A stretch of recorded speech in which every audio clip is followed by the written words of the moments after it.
Tercera parte. Transportes. Introducción. Dibujar en los términos más amplios contrastes basados en déficit o exceso. Siempre tenemos dos universos de discurso, llámalos físico y fenomenal. Tarde o temprano haya algo, físicamente, el asunto. Sus mundos internos, sus disposiciones, pueden en verdad ser alterados, transformados, pero, como queda claro, esto se debe a algún cambio importante, y casi cuantitativo, en la función neural. En esta tercera sección, percepción alterada, imaginación, sueño. Tales transportes tienden a ser vistos, como los sueños, como psíquicos, como una manifestación, tal vez, de actividad inconsciente o preconsciente, o, en la mentalidad mística, de algo espiritual, no como algo médico. Solo neurológico. Tienen un sentido intrínseco, dramático, narrativo o personal, por lo que no son susceptibles de ser vistos como síntomas.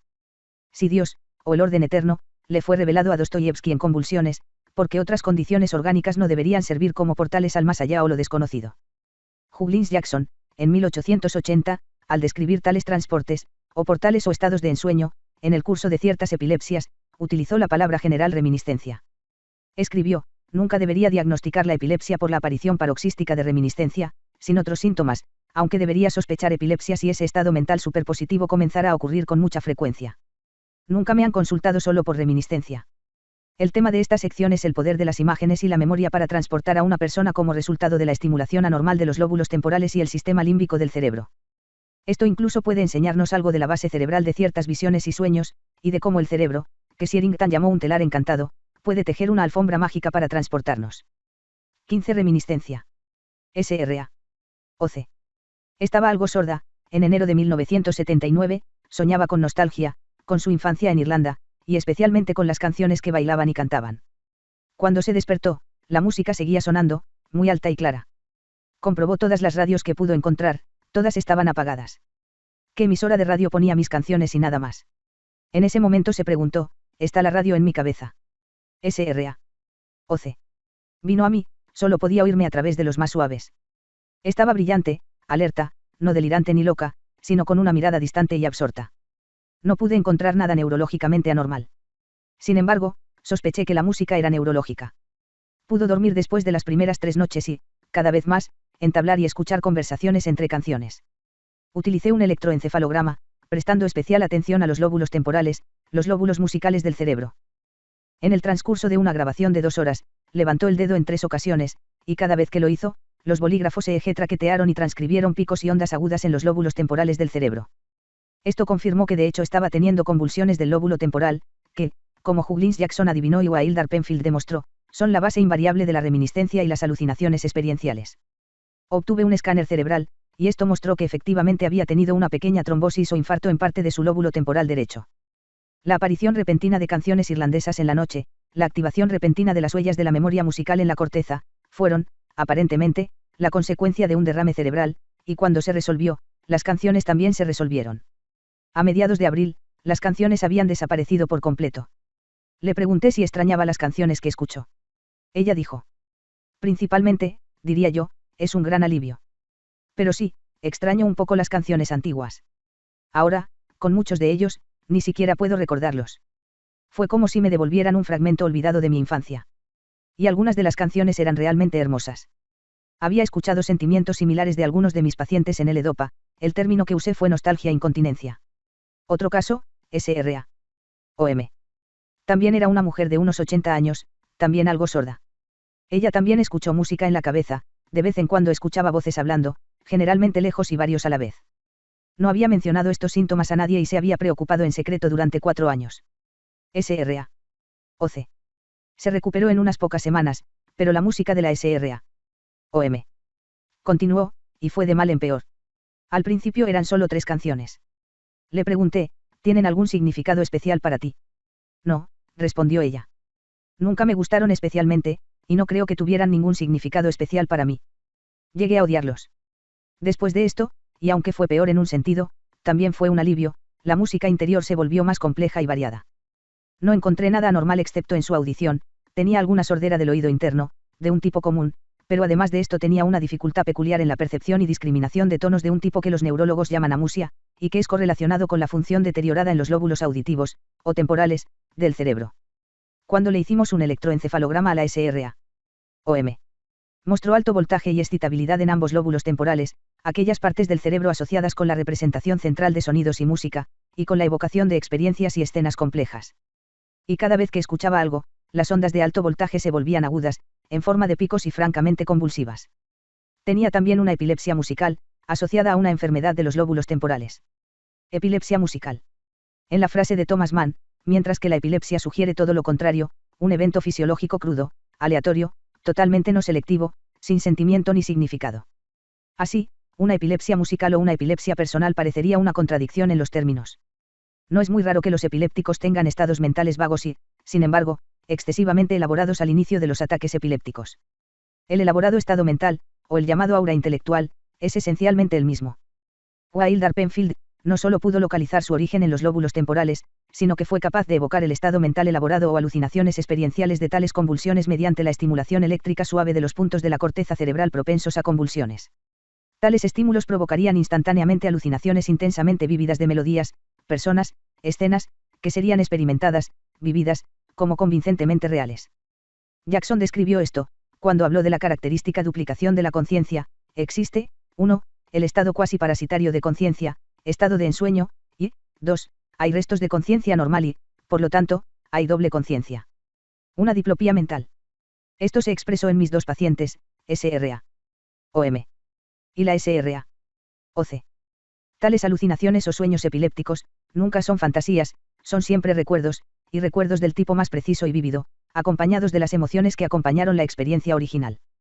Su detalle extraordinario y consistente, que se evocaba cada vez que se estimulaba la corteza cerebral, y excedía cualquier cosa que pudiera ser recordada por la memoria ordinaria, sugirió a Penfield que el cerebro conservaba un registro casi perfecto de la experiencia de cada vida, que el flujo total de conciencia era conservado en el cerebro y, como tal, siempre puede ser evocado o invocado. La variedad, lo absurdo de esos recuerdos y escenas convulsivas hizo que Penfield pensara que tal reminiscencia era esencialmente sin sentido y aleatorio. En la operación suele estar bastante claro que la respuesta experiencial evocada es una reproducción aleatoria de lo que compuso la corriente de conciencia durante algún intervalo de la vida pasada del paciente. Pudo haber sido.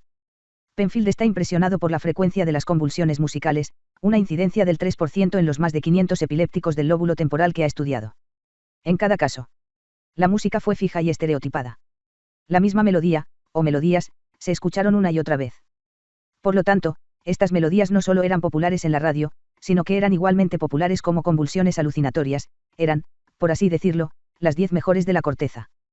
Pero, ¿hay alguna razón por la que debemos preguntarnos por qué determinadas canciones, o escenas, son seleccionadas por pacientes particulares para reproducirlas en sus ataques alucinatorios?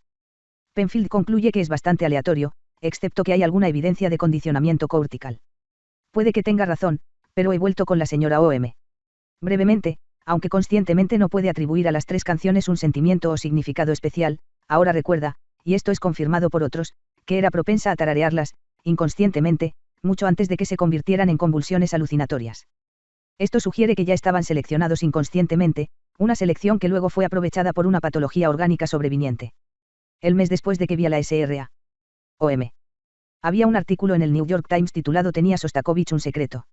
El secreto de Sostakovich era la presencia de una astilla metálica, un fragmento de concha móvil, en su cerebro, en el cuerno temporal de la izquierda. Ventrículo. Sostakovich se mostró muy reacio, aparentemente, a que le quitaran esto, dado que el fragmento había estado allí, dijo, cada vez que inclinaba la cabeza hacia un lado podía escuchar música.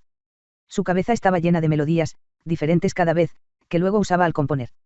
Los rayos X supuestamente mostraron el fragmento moviéndose cuando Sostakovich movió la cabeza, presionando contra su lóbulo temporal musical, cuando se inclinó, produciendo una infinidad de melodías que su genio podía usar.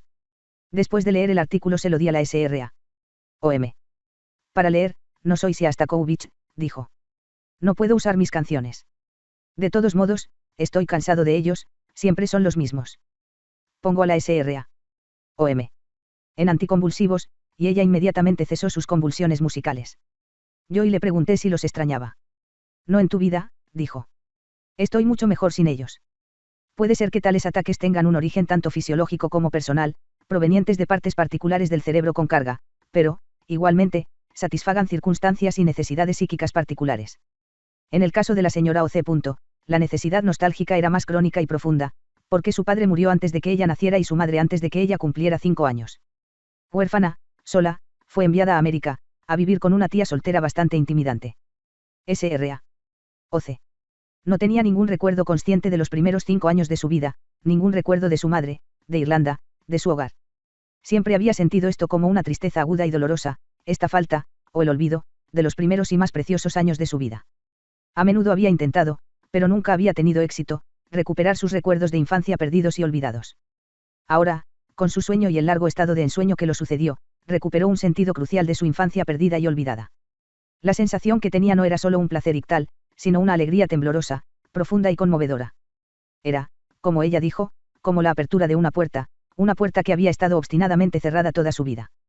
Una colección de momentos, 1970, Esther Salaman habla de la necesidad de preservar, o recuperar, los sagrados y preciosos recuerdos de la infancia, y cuán empobrecida y sin fundamento es la vida sin estos. Para la señora O.C. Casi 90, acercándose al final de una larga vida solitaria, esta recaptura de los recuerdos de la infancia sagrados y preciosos, esta anamnesis extraña y casi milagrosa, romper la puerta cerrada, la amnesia de la infancia, fue proporcionado, paradójicamente, por un percance cerebral. A diferencia de la SRA. OM. Que quería tratamiento, la SRA. OC.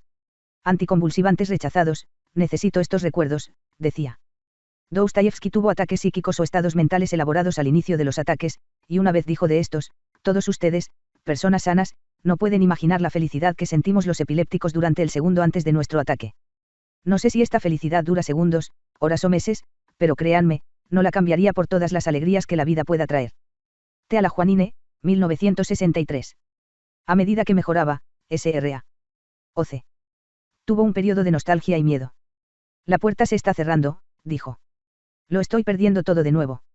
Y, de hecho, ella perdió a mediados de abril. Pero la señora O.C.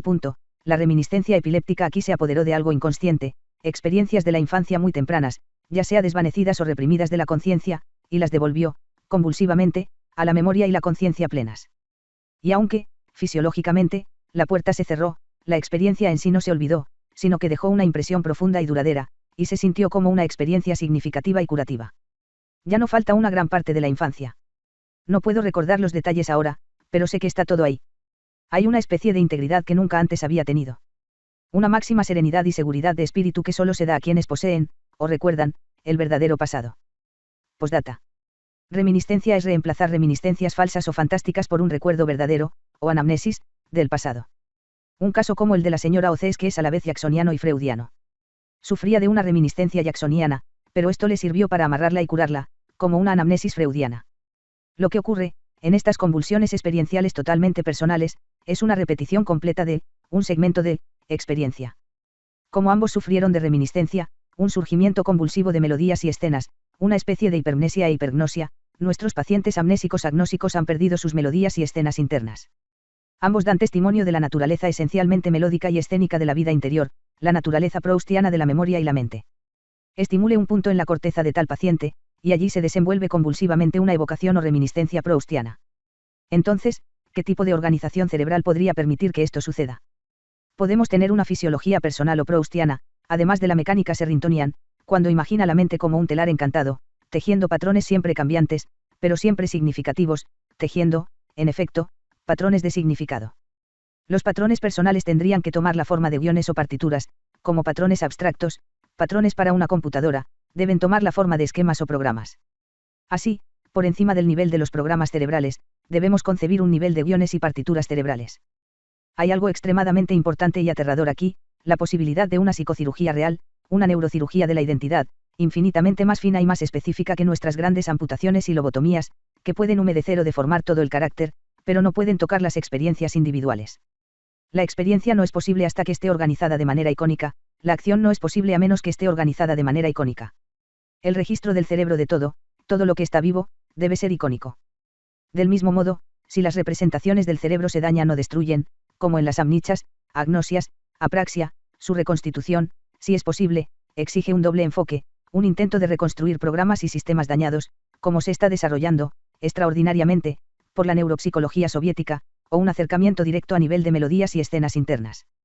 Ahora es el momento de recordarlos, reutilizarlos, para que pueda surgir, en nuestro propio tiempo, una nueva y hermosa ciencia y terapia existencial, que se pueda unir a la sistemática, para darnos una comprensión y un poder integrales. 16. Nostalgia incontinente. Uno de los efectos más asombrosos de la L-Dopa, cuando se administra a ciertos pacientes posencefalíticos, es la reactivación de los síntomas y patrones de comportamiento presentes en una etapa mucho más temprana de la enfermedad, pero posteriormente perdidos. Un ejemplo sorprendente de reminiscencia forzada inducida por el EDOPA fue el caso de una mujer de 63 años que había tenido parkinsonismo posencefalíticos progresivo desde los 18 y había sido institucionalizada, en un estado de trance oculogírico casi continuo. Durante 24 años. La L-EDOPA produjo, al principio, una liberación dramática de su parkinsonismo y su entrada oculógira, lo que le permitió un habla y un movimiento casi normales. Pronto siguió, como en varios de nuestros pacientes, una excitación psicomotora con aumento de la libido. Este periodo estuvo marcado por la nostalgia, la identificación alegre con un yo juvenil y el surgimiento incontrolable de recuerdos y alusiones sexuales remotas. Ella dijo: no puedo entenderlo. No he oído ni pensando en esas cosas durante más de 40 años. Nunca supe que todavía los conocía. Pero ahora siguen corriendo por mi mente. El aumento de la excitación requirió una reducción de la dosis de L-EDOPA, y con esto la paciente, aunque se mantuvo bastante articulada, instantáneamente olvidó todos estos primeros recuerdos y nunca más pudo recordar una sola línea de las canciones que había grabado.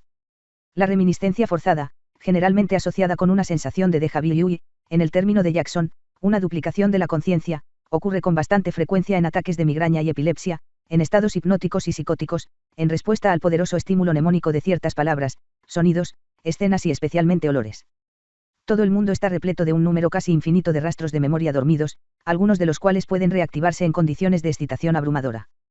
Pensamos que tales huellas, como las huellas subcorticales de sucesos remotos muy por debajo del horizonte de la vida mental, están grabadas indeleblemente en el sistema nervioso y pueden persistir indefinidamente en un estado de suspensión, ya sea por falta de excitación o por inhibición positiva. La reminiscencia forzada inducida por el EDOPA, sondas corticales, migrañas, epilepsias, crisis, etc. parecería ser, ante todo, una excitación, mientras que la reminiscencia incontinentemente nostálgica de la vejez, y a veces de la borrachera, parece más cercana a una desinhibición y descubrimiento de huellas arcaicas. Todos estos estados pueden liberar la memoria, y todos pueden conducir a una nueva experiencia y recreación del pasado. 17. Un paso a la India. Bhagawandi P., una niña india de 19 años con un tumor cerebral maligno, un astrocitoma. A los 18 años, el tumor volvió a aparecer y ya no se podía extirpar. Se le realizó una descompresión para permitir su expansión, presentaba debilidad y entumecimiento del lado izquierdo, con convulsiones ocasionales y otros problemas. A medida que el tumor avanzó poco a poco hasta su lóbulo temporal y la descompresión comenzó a abultarse, sus convulsiones se hicieron más frecuentes. No perdería el conocimiento, pero se vería, y se sentiría, soñadora, y fue fácil determinar, y confirmar mediante EEG, que ahora estaba teniendo frecuentes convulsiones del lóbulo temporal, caracterizadas por estados de ensueño y reminiscencias involuntarias. Pronto tomó la forma de visiones de la India, paisajes, aldeas, hogares, jardines, que Bhagawandi reconoció como lugares que había conocido y amado de niña. Fueron todas estas convulsiones del lóbulo temporal, tienden a tener un formato bastante fijo, una sola escena o canción, mientras que los sueños de Bhagawandi no tenían tal fijeza, sino que presentaban panoramas en constante cambio y paisajes que se disolvían a sus ojos. Era entonces tóxica y alucinaba por las dosis masivas de esteroides que estaba recibiendo ahora.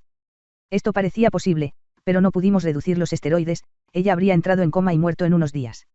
Una psicosis de esteroides, así llamada, es a menudo excitada y desorganizada, mientras que Bhagawandi siempre fue lúcido, pacífico y tranquilo. Día tras día, semana tras semana, los sueños, las visiones, se hicieron más frecuentes, se hicieron más profundos. Ocuparon la mayor parte del día. La veíamos absorta, sus ojos a veces cerrados, a veces abiertos, pero sin ver, y siempre con una sonrisa débil y misteriosa en su rostro. Si alguien se le acercaba o le preguntaba algo, ella respondía de inmediato, con lucidez y cortesía. Pero tenemos la sensación de que estaba en otro mundo y que no deberíamos interrumpirla. Una vez dije: Bhagawandi, ¿qué está pasando? Me estoy muriendo, respondió ella. Me voy a casa. Voy a volver de donde vengo. Pasó otra semana, aunque tenía los ojos cerrados, su rostro aún mostraba una sonrisa débil y feliz. Está en el viaje de regreso, dijo el personal. Pronto estará allí.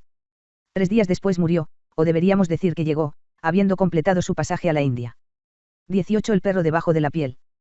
Stephen D., 22 años, estudiante de medicina, drogado, cocaína, PCP, principalmente anfetaminas. Soñé que era un perro, en un mundo inimaginablemente rico y significativo en olores. El olor feliz del agua, al despertar, se encontró en un mundo así. Como si hubiera sido totalmente daltónico antes y de repente me encontrara en un mundo lleno de color, podía distinguir docenas de marrones donde acababa de ver marrón antes, y una mejora dramática de la percepción visual, eidética y memoria. Nunca antes pude dibujar, vi todo, como proyectado en el papel, y simplemente dibujé los contornos que vi. De repente pude hacer los dibujos anatómicos más precisos. Pero la exaltación del olfato que realmente transformó su mundo, había soñado que era un perro, y ahora me desperté en un mundo en el que todas las demás sensaciones, intensificadas como estaban, palidecían antes que el olfato. Descubrió que podía distinguir a todos sus amigos y pacientes. Por el olor.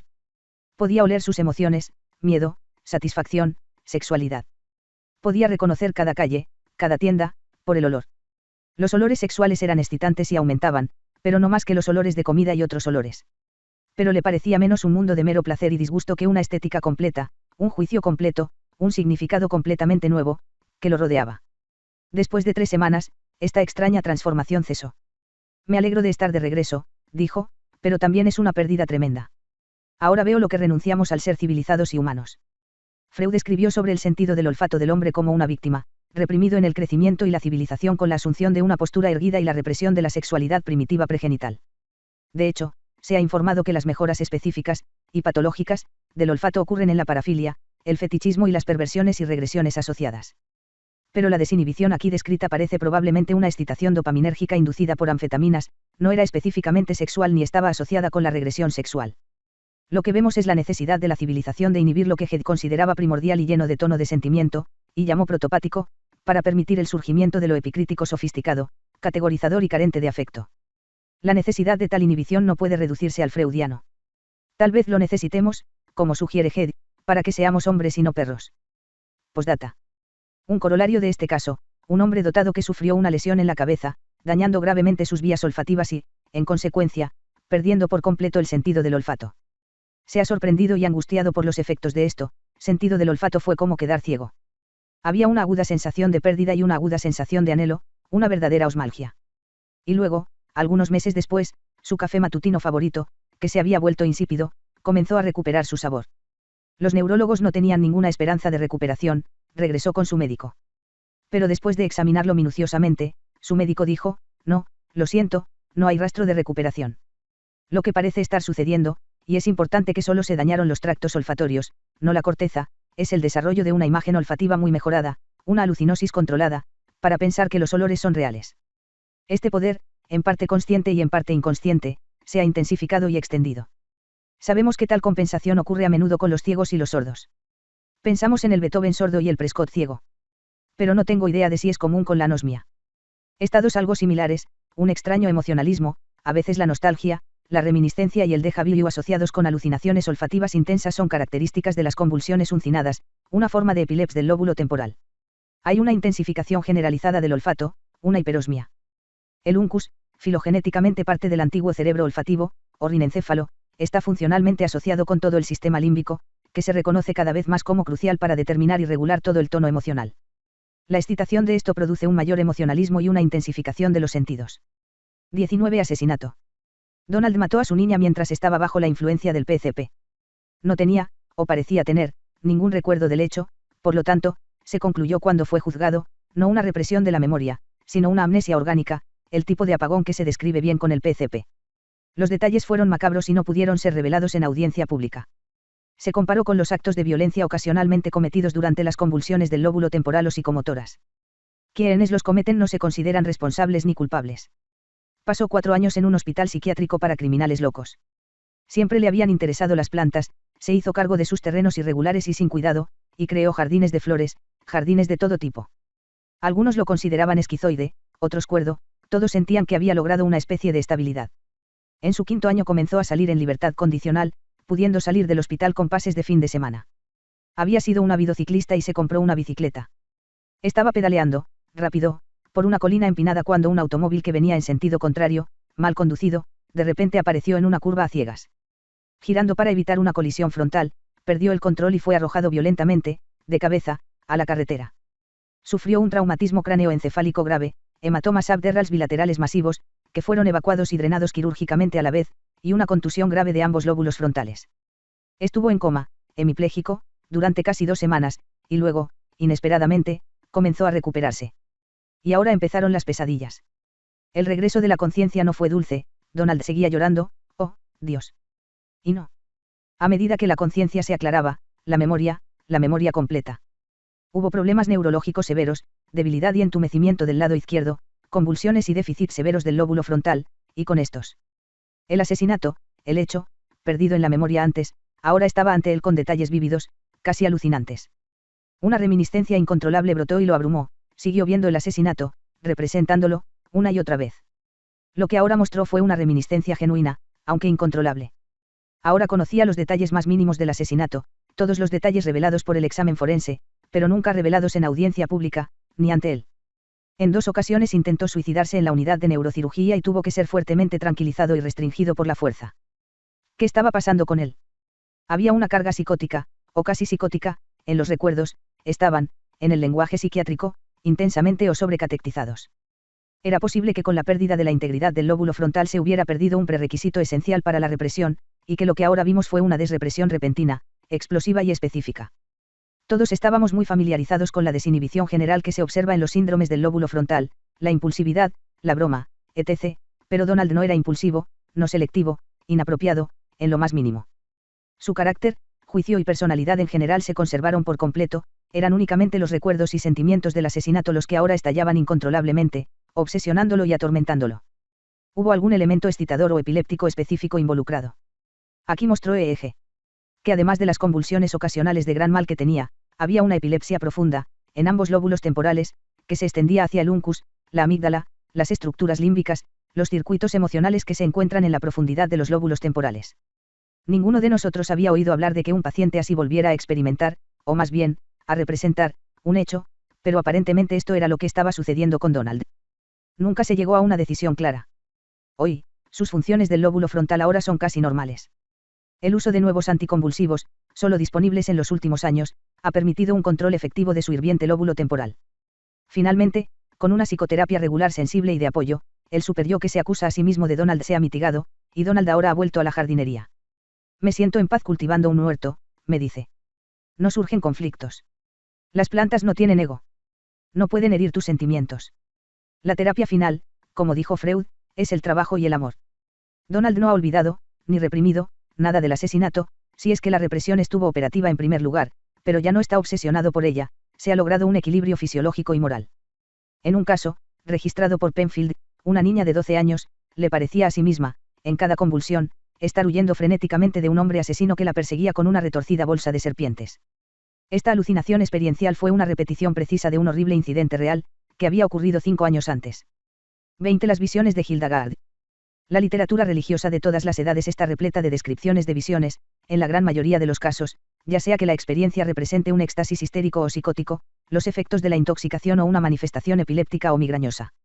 Una excepción única es Hildegard de Bingen, una monja, que experimentó innumerables visiones desde la más tierna infancia hasta el final de su vida. Variedades de alucinaciones migrañosas representadas en las visiones de Hildegard. Eran indiscutiblemente migrañosas e ilustran, de hecho, muchas de las variedades de aura visual discutidas anteriormente. Hildegard describe.